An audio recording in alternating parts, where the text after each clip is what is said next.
예술과 자연 그리고 지역이라는 세 가지의 키워드는 변하지 않을 것 같습니다.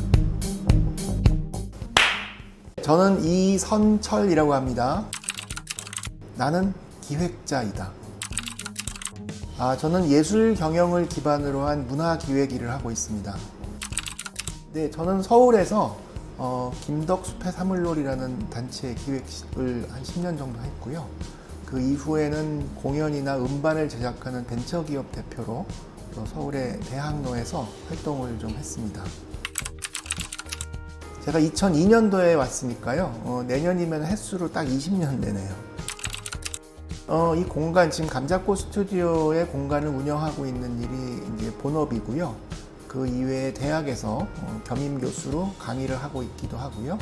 그리고 다른 정부나 공공기관 내지는 단체들에게 자문이나 또는 청년들에게 멘토링 하는 일을 또 하고 있습니다. 네, 저는 고등학교 2학년 때까지 음악가의 꿈을 꾸고 있었고요. 구체적으로 또 진학을 준비하고 있었는데요. 그때 이게 직접 예술을 하는 것보다 기획을 하는 것이, 예술 기획하는 일이 더 재밌겠다라는 생각을 하게 돼서 어떻게 보면은 고등학교 때부터 지금까지 계속 같은 관심을 가지고 일을 하고 있다고 봐도 될 것 같습니다. 주변이라고 하면 친구 아니면 가족인데요. 가족들은 굉장히 잘 이해해 주신 편이어서 어떻게 보면은 이제 지원을 받았고요. 친구들은 재미있는 분야겠구나 라고 하는 정도의 이해를 갖고 있었던 것 같아요. 친구들이 지금은 많이 서포트를 하고 그렇게 살고 있습니다. 저는 사실 처음 이 일을 시작한 때부터 지금까지 한 번도 이 일이 싫거나 중간에 다른 일을 바꿔야겠다는 생각을 해본 적은 없고요. 공간을 운영하면서 어려운 점은 어떤 일을 해도 있을 수 있는 어려움인데, 보신 것처럼 한 개인이 운영하기에는 조금 규모가 크기도 하고 또 따로 어디서 예산을 지원받거나 관리자가 있는 것은 아니어서 그런 이제 소위 말하는 이제 운영 관리하는 데 있어서 좀 물리적인 어려움을 얘기하는 것이고요. 그런 것 때문에 이것을 그만둬야겠다고 생각해 본 적은 없습니다. 네, 그거는 이 공간을 사용하고 있는 사람들로부터 힘을 얻는 것 같아요. 예술가들은 여기 와서 창작 작업을 하기도 하고, 지역의 청소년들이나 주민들은 일종의 문화센터처럼 쓰기도 하고요.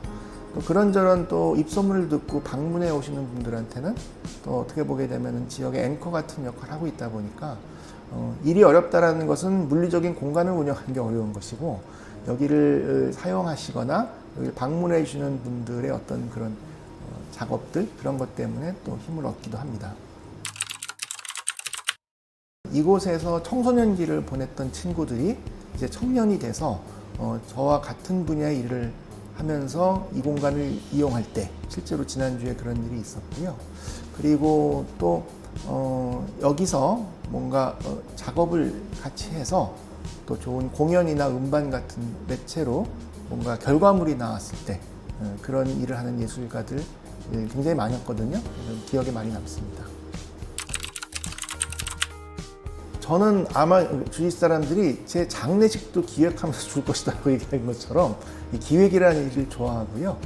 그리고 물론 이제 어떤 시기나 나이 또는 경험에 따라서 일의 방식이나 내용이 좀 바뀔 수는 있지만, 저는 늘 어디 가서 뼛속까지 기획자다라고 얘기할 정도로 아마도 죽을 때까지 이런 일을 하게 될 것 같습니다. 그런데 그때그때 환경에 따라서 조금 달라지는 건 있는 것 같아요. 그러니까 저는 20, 30대에는 서울에서 일을 했고 또 40, 50대는 평창에서 했는데, 이후에 또 어디 가서 어떤 일을 하고 있을지는 모르겠지만 그 예술과 자연 그리고 지역이라는 세 가지의 키워드는 변하지 않을 것 같습니다.